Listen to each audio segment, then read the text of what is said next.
Coming up on the Angus Report, we visit with Rick Funston, a reproductive physiologist at the University of Nebraska North Platte, about developing heifers economically. Kelly Bertalik, the Director of Genetic Service for Angus Genetics Incorporated, talks about Maternal Plus, the association's whole herd reporting program. We meet Madison Weaver, the new Miss American Angus. And Katy Holdener, the Digital Content Manager for American Angus Association, shares some great Angus-themed Christmas gift ideas.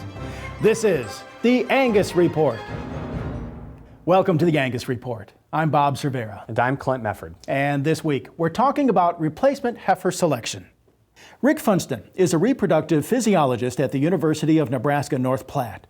He spoke at the 2018 Feeding Quality Forum and told attendees heifer development can have long-term impacts on a cattle herd.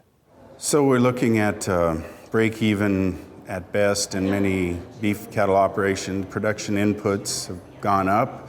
So we have to look at innovative ways to decrease costs without compromising fertility, which is the #1 trait in beef production, especially from the cow-calf sector, but all the way to the plate, because if we don't have a live calf, we don't have anything for the consumer. So I focus a lot on replacement female development because it's a huge financial cost before she produces a calf, a weaned calf, or something that can go on in the production system.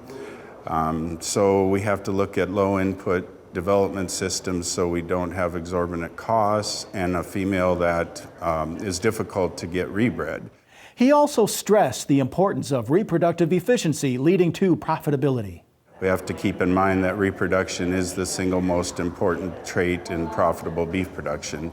And not only just overall reproduction, but when an animal conceives in your breeding season has a huge impact on profitability. And an item I focus a lot on because land prices are so high where expansion is difficult, but if we can have management strategies to get a high percent of animals pregnant early in the breeding season has a huge impact on the productivity of that fixed resource. Funston noted the importance of female fertility, but told producers not to forget about their bulls and AI sires' fertility. So over 85% of the genetic change in a herd or improvement happens from the sire side because of how many females that bull breeds or AI conceives to, and also the relatedness of the heifers that you keep out of them.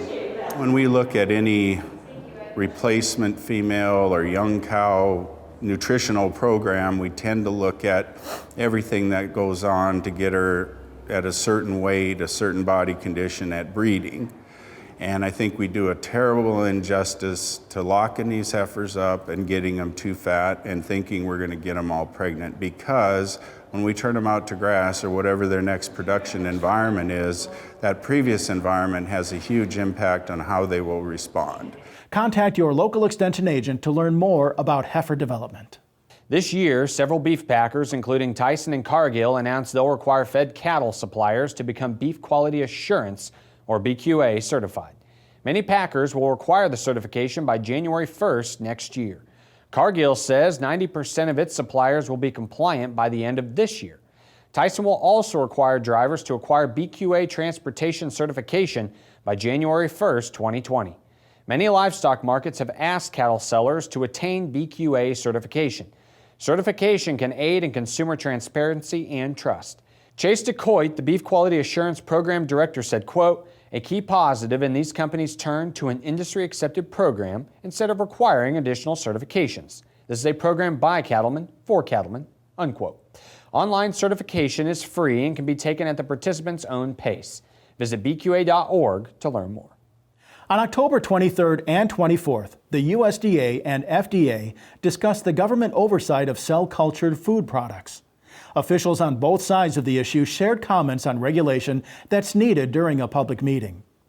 The two agencies announced both will share the regulation responsibility. In a joint statement, the agency stated the FDA will oversee cell collection and cell banks and growth. The USDA will oversee production and labeling of the food products derived from livestock and poultry cells. The oversight transition from FDA to USDA will happen during the cell harvest stage.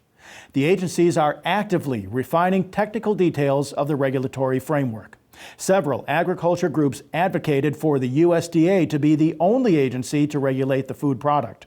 However, many of the cell-cultured meat companies want the FDA to be the only regulator. The public comment period on the topic is extended to December 26th. Visit regulations.gov to make a public comment on cell-cultured food products. Maternal Plus was launched by the American Angus Association to create an ultimate database of reproductive trait data for Angus cows. I sat down with Kelly Ritalik, the Director of Genetics Service for Angus Genetics Incorporated, to talk about the benefits of a whole herd reporting system.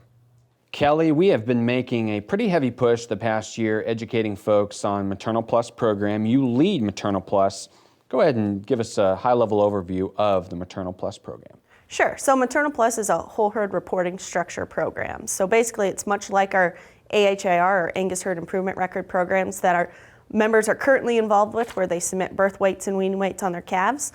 But basically we start at the cow level. So for every cow that gets recorded in our database for that year, if we don't have a weaning weight on their calf get reported, you basically have to tell us what happened to her and why she didn't calve. So you add a disposal code, maybe that cow left the herd for some reason, or perhaps she switched calving seasons and we need to put a reason code for that and move her to the next calving season. So basically it's just a program to get information on your cows and figure out what they're doing on your farm every year. Kelly, as we know, Angus breeders have always been very proficient in sending in their data, trying to progress the breed forward. How is Maternal Plus different or similar to AHIR? So Maternal Plus is really not going to change your reporting structure. So that's the one thing we really try to get across from producers. The only thing that really changes is that instead of paying that $3 for each birth weight or weaning weight that you're sending in per calf, you're going to pay that on the cow, and then basically that calf is going to be enrolled for that next year. And so as long as you're reporting your weaning weights on your calves, as our members continuously do, you're basically going to reach your Maternal Plus requirements. The only difference is that you have to clean up that inventory when you first start a Maternal Plus, which we should all do anyways, and then basically move forward and make sure that you're reporting to us each and every year what happens to those cows that may lose their calf after birth or may come up open in the springtime when they're getting ready to calf. Right. So if I'm an Angus breeder, how do I communicate the value of me enrolling in Maternal Plus to my commercial customers? I think with a lot of our programs, whether it's AHIR or Maternal Plus or genotyping, it's really just to provide the most information to your commercial customers as possible. Being on that whole herd reporting structure, you make sure that you're reporting every single calf in the contemporary group. You're reporting every single data point that you have on those calves each and every year, which allows us as geneticists to really pull apart the genetic and environmental parts of that individual animal, making their EPD calculations more accurate. And then as we move down the road, now we're really focused on what kind of production tools can we get out of this data. So currently is a directive in a number one priority for AGI to start working on a longevity or stability type tool. Basically, how long are these cows staying in the herd? It's obviously an important trait for not only our seed stock members, but our commercial members alike. We want to know how long these animals are going to stay in the herd and be productive. So look for down the road some of that research starting to come out and starting to reach our membership, and I think that's really going to propel Angus to continue to be a maternal leader in the beef industry. The Angus cow is certainly our most valuable player, and we need that longevity EPD, so we need producers to continue to send in data. Now, what are some common questions that association members have about Maternal Plus that you'd like to clear up maybe? So one of the common questions we get from members is, when do I enroll? What's the right time for me? And it's really based on your own personal operation, but we do have a feature in Maternal Plus where you can receive calving ease, direct birth weight and weaning weight EPDs on those calves as soon as you basically report their birth weight records to the association. And if you want to take advantage of that specific point, you want to make sure for that first year you're enrolling your herd before your calving season starts. That's going to be most effective for you to basically take advantage of that particular EPD lineup. However, if you miss your calving season, you want to get enrolled today, we'll definitely work with you in the office to make sure that you can take full advantage of your benefits. Log in to your AAA account or call the American Angus Association to learn more about Maternal Plus. Stay tuned, more Angus Report after a break.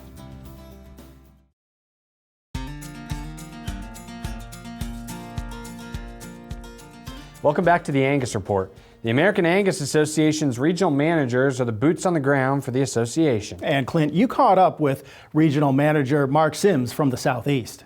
Mark, talk to us about the sales season for your region so far this fall. How's it been going, and what do the averages look like?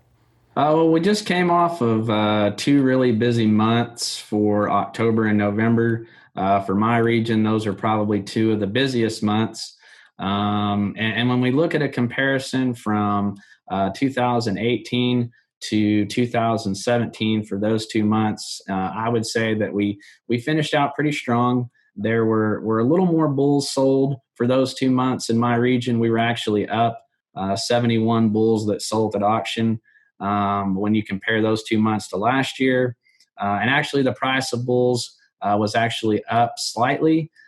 For my region, those 2 months, and what we saw in terms of average prices for bulls, we were sitting right at actually $31.85 in terms of what they average, which was up about $44 compared to last year. And the females were actually down a little bit. We sold 5 less females looking at those 2 months compared to last year, and they were actually down about $300 compared to last year. But still at a good average of just a little over $3,000. So again, 2 really busy months, and I'd say that they were pretty good in terms of the average prices that we saw. Tell us a little bit about what the commercial customers are looking as far as purchasing trends for Angus bulls in your region. Well, I would say for my region, it was pretty easy to see that the trend or the purchasing trend of the bulls over the last couple months has definitely been bulls that are moderate from a birth standpoint, but really excel from a growth standpoint. And, I guess just in terms of how, they look phenotypically, obviously bulls that are, a little stouter, more rugged, and definitely athletic and sound and can get out and move and cover a lot of cows. Those were the type of bulls that commercial cattlemen seem to be paying a premium for, and were definitely seeking as they attended bull sales the last couple months. And especially in your region where a lot of Angus bulls are put on, Brahman influenced cows, they can really bring that quality to that side of the equation. Is that right? Right. And I mean, even taking it a step further, when you think about it from that standpoint, there was definitely more attention paid to, marbling EPDs and how, Angus bulls can improve carcass quality when used on Brahman influence type females who are really well adapted to the Southeast and really excel from a growth standpoint. Right. All right, Mark, it's always great to talk to a fellow Oklahoma State alumnus, and thank you for stopping by on the Angus Report. Thanks for having me. We check in now on the latest cattle market news with our market update, brought to you by Cattle Facts. Hello, I'm Patrick Linnell with the Cattle Facts Update. After a strong start to 2018, fed cattle profitability is on pace to average between a break-even to slightly in the red for the year on a cash-to-cash basis. In January through March, a strong fed cattle market set the cattle feeding segment firmly in the black as weekly cash prices exceeded estimated break-evens. As the market faltered in May and into the early summer, fed cattle profitability began to slip. Through the remainder of the summer and early fall, fed cattle continued to lose money, with estimated losses around $100 per head. Now, as the year comes to a close, the gap between break-evens and selling prices is narrowing, with estimated margins between $0 and a $50 a head loss. This will put fed cattle margins averaging at around a $50 per head loss for the year, assuming that cattle are bought and sold at average cash market prices. However, an important factor to include is basis, or the difference between cash and futures prices. A strong basis environment was extremely favorable for hedgers in the first 8 months of the year, providing a nice boost to the bottom line for fed cattle that were hedged via futures or options. A strong basis, where cash prices exceed futures, is favorable to sellers of fed cattle that are hedged, as the hedger picks up the difference when lifting hedges.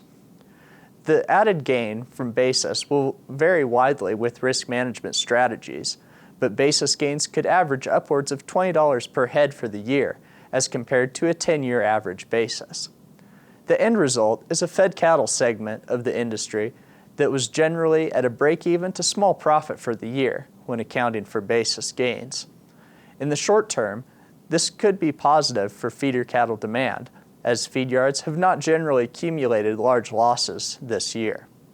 Looking into early 2019, current futures market prices, as well as fundamental price forecasts, are suggesting fed cattle prices will trend near break-even levels.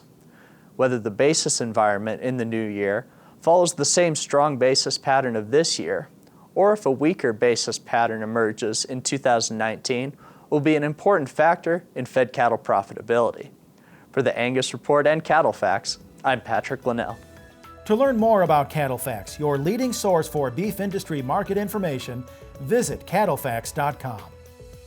Next on the Angus Report, Christmas is right around the corner, and the Angus brand is the one-stop shop for all your gift shopping. Stay tuned to see some great gift ideas for the Angus fans in your life.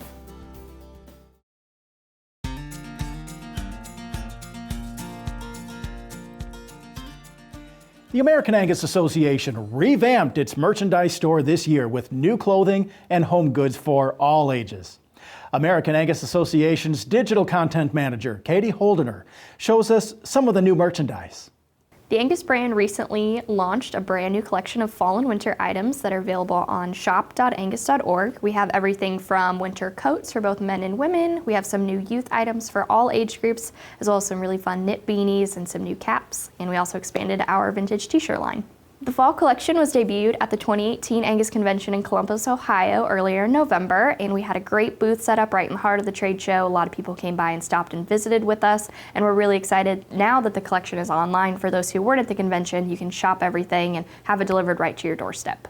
The inspiration for the vintage t-shirt line actually comes from just walking the halls here at the association. We have a ton of different sketches from our world-renowned artist Frank Murphy from throughout the years, and they're actually, some of them come from old national ad campaigns, some of them are just artwork for here at the office, but we figured why not show off some of his artwork in a new modern way with a vintage t-shirt.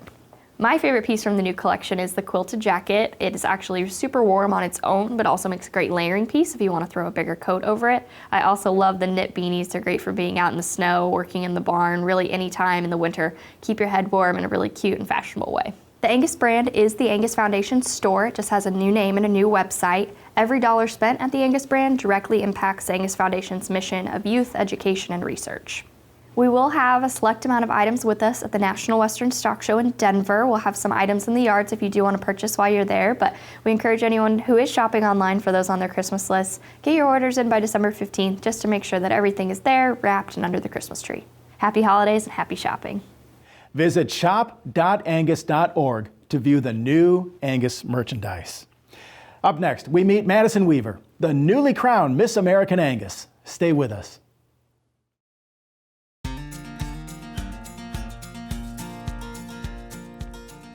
For half a century, a young lady has been selected as the Miss American Angus to serve as an ambassador and leader to the breed. Madison Weaver was crowned the 2019 Miss American Angus at the 2018 Angus Convention in Columbus, Ohio.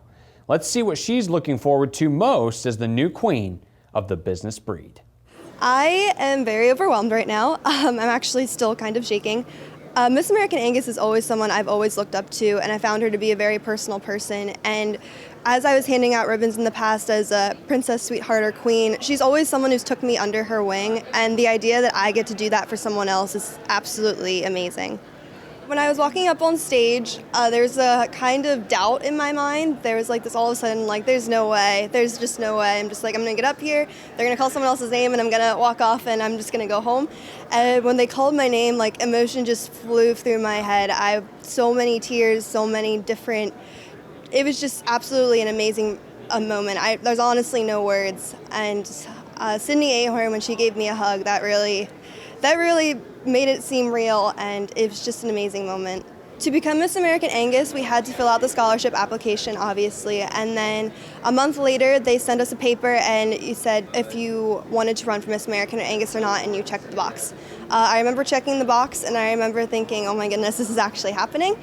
After that, we went to National Junior Angus Show, and when they were calling the top 5 people who get to run and the top 5 scholarship winners, they announce 5th and 4th, and I looked at my friend Caitlin, I'm like, there's no way this is me. I'm like, I'm done, this is it. And when they said Penn State University for the first place winner, like, I just started bawling my eyes out. I was just so overwhelmed with emotion then, and it was just amazing to be a contestant. It was always a goal of mine ever since I was 9 years old. I'd always wanted to be her, obviously. My mom definitely inspired me to run. She held different titles and crowns on her side as she was active in the dairy industry, and she explained how all of the different things that she has gained from all of that, especially public speaking and just knowledge about the industry in general. But my favorite Miss American Angus ever was Jara Pipkin. She was so knowledgeable about the industry and really took me under her wing, and overall that just made me really want to run because I wanted to do that for someone else. My earliest memory of Miss American Angus was in 2011, my first junior nationals. Paige Wallace was the Miss American Angus at the time. It was my first ever Queen's Luncheon, and it was absolutely amazing. And just to see her get up there with the red jacket and the crown, it was absolutely breathtaking, and that was someone that I looked up to very much so. I feel that being in this role, I'll get to make so many more connections that I would have otherwise. I definitely get to connect with more people in the Midwest. Angus is popular in Pennsylvania, but not as popular as it would be out in the Midwest and the West Coast in Montana. And I am so excited to make connections with people and talk to producers and just overall gain that knowledge that I wouldn't have in my state. Besides leaving a lasting impression to younger girls, what I really would like to accomplish is just to gain more knowledge about the industry and to help producers to advance their herds and to help make the Angus industry better. To wear the crown is an absolutely amazing moment. With all the past Miss American Anguses, I feel that it's absolutely amazing to walk in their footsteps and to help promote the industry as well. Obviously, we're coming up to the next half century of Miss American Angus, and it's very humbling to be the first out of that half century, and I get to lead so many young ladies, and I am so excited.